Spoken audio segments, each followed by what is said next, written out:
FINRA Rule 6490 requires public companies to provide notice to FINRA of actions relating to a class of securities on a dividend or other distribution of cash or securities, stock split, a right or other subscription, offering, name change, etc. The rule of thumb is that the issuer must notify FINRA no later than 10 calendar days prior to the record date of the corporate actions.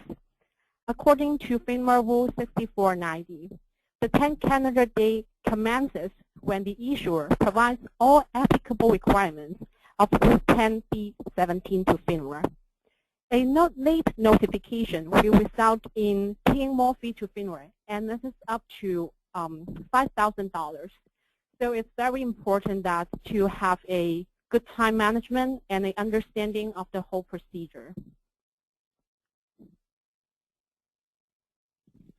Under SEA Rule 10b-17, if the public company does not provide a timely notice, it shall constitute a manipulated or deceptive device or contrivance.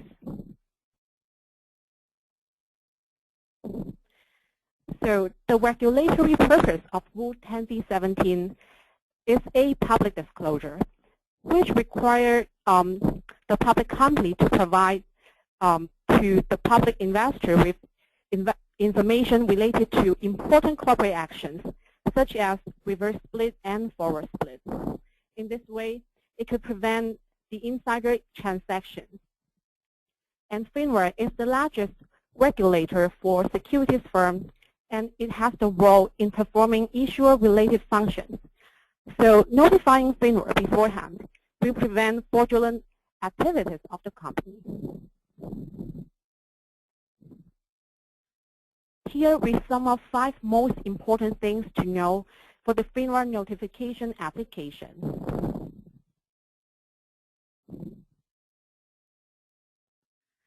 Firstly, it's essential, and it's the thing I would always begin with, is to have this process begin to have a timetable. We all have different instructions from the client on when to complete the corporate actions.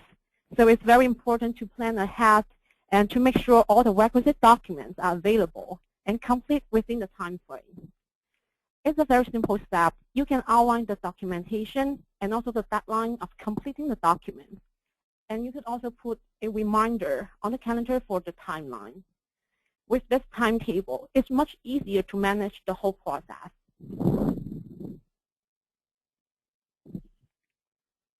The second thing is to begin the process to prepare the documents in a multitasking mode. You need to coordinate with multiple parties for the documents, including the company, the transfer agent, QSIP, Secretary of State, and of course FINRA at the same time. And you can start preparing this documentation concurrently. One thing that should be pay attention to is before the preparation, you should communicate with the transfer agent regarding your intention of the action and to ask them what would be required for this notification process. Sometimes they would have a procedure and you need to follow their requirement as required. Regarding the document, firstly, you would need to have a corporate history, which includes all the corporate changes of the company, including the change of control, reverse mergers, name changes, share exchanges, and purchase agreements. You will need to also provide a notarized officer's certificate to have the officer to certify the board resolution and shareholder resolution which approves the corporate action is true and complete. We sometimes encounter issues for the client who reside outside United States to notarize their signatures. So make sure you prepare this early.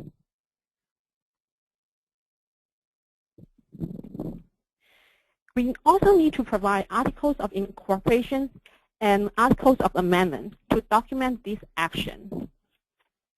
In the articles of amendment, for example, in Florida and Nevada, there's always an option to provide an active, effective day. So you would need to determine this effective day. And it's very tricky here because it's an estimation of the state processing time for the articles of amendment you submit and the preparation time for all other documentation, unless they are already ready, and FINRA processing time for the application. This sounds a dilemma because you don't know when FINRA will approve your application, but you do need to design it at the moment you submit the articles of amendment. We would also need to provide resignation letter for former officers and directors, and the appointment letters of the current officers and directors. The next thing is the QSIP number. We would need a new QSIP number for the corporate actions as well. Please be mindful that it will take a few days for QSIP to revert back the new number. Also, sometimes you need to submit shareholder list because FINRA will need to verify whether the shareholder resolution is valid.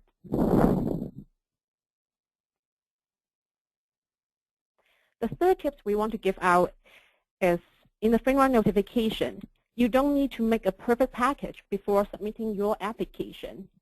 You should prepare the documents at your best capacity and submit it at the earliest point of time, because FINRA will always provide comments and request additional documents as required under Rule 10b-17. So all you need is to respond to the comments and provide additional information if needed.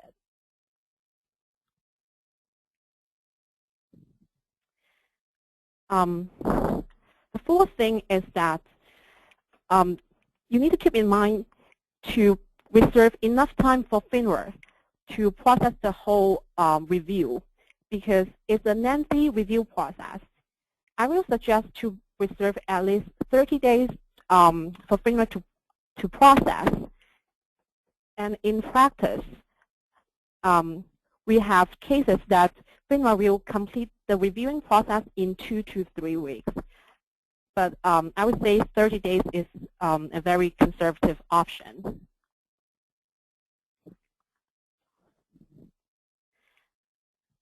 Talking about timing, the company needs to pay more fee for late notice. So here's the fee schedule. For a timely notification, excuse me, the fee is $200.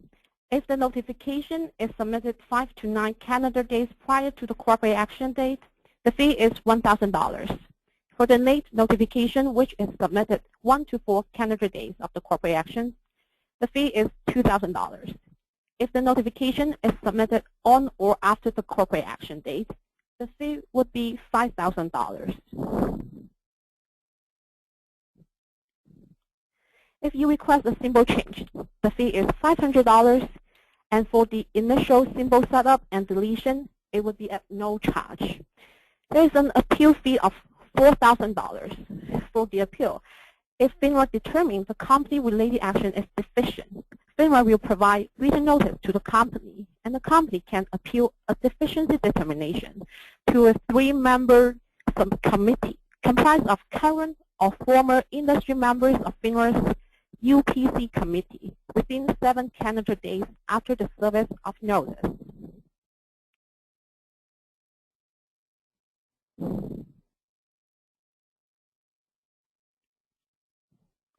Last but not least, we suggest you work closely with FINRA staff and the transfer agent.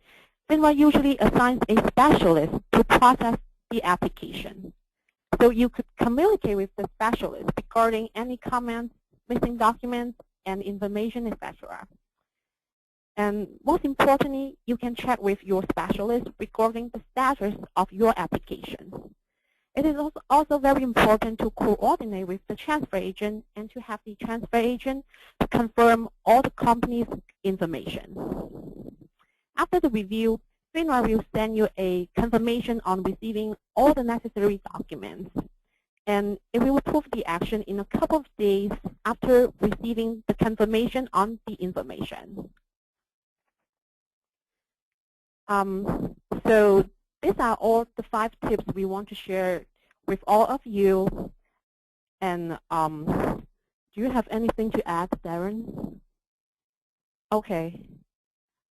All right, Allison. So this is our. I'm ready to take some questions if there are any.